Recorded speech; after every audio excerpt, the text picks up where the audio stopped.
Learning disability किंवा शैक्षणिक अपंगत्व म्हणजे नेमकं काय? आपल्याला सगळ्यांना आमिर खानचा तारे जमीन पे हा पिक्चर माहिती आहे. या पिक्चरमध्ये अतिशय सुंदर पद्धतीने एका मुलाच्या शैक्षणिक स्ट्रगल दाखवला गेला आहे. तर लर्निंग डिसॅबिलिटीचे रेड फ्लॅग साईन्स नेमके काय आहेत?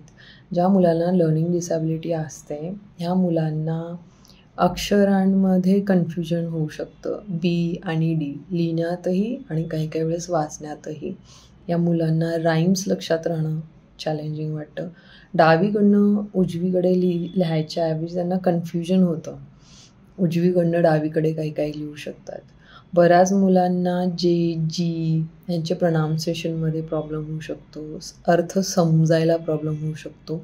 प्रीस्कूलर्स मुलांमध्ये शेप, नंबर्स आणि अल्फाबेट्स ह्यांचं कन्फ्युजन होऊ शकतं. बरेच मुलांना राईम्स लक्षात राहत नाही आणि त्यांच्या फंक्शनल मेमरी ही वीक असू शकते. काही मुलांना मॅथ्सचे कॉन्सेप्ट सांगूनही, रिपीटेडली करूनही लक्षात राहत नाहीत की आकड्यांचा नेमका अर्थ काय. त्यांना पण 3 आणि 5 अशा अक्षरांमध्ये कन्फ्युजनही होऊ शकतं. ह्या मुलांमध्ये आपण बघतो की म्हणूनच ही मुलं लिहिणं, वाचणं अशी टास्क अवॉइड करू शकतात. जर तुमच्या मुलांमध्ये ही रेड फ्लॅग साईन्स असतील तर तुम्ही आपल्या डेव्हलपमेंटल पिडियाट्रिशियनकडनं असेसमेंट करून घ्यायला हवं.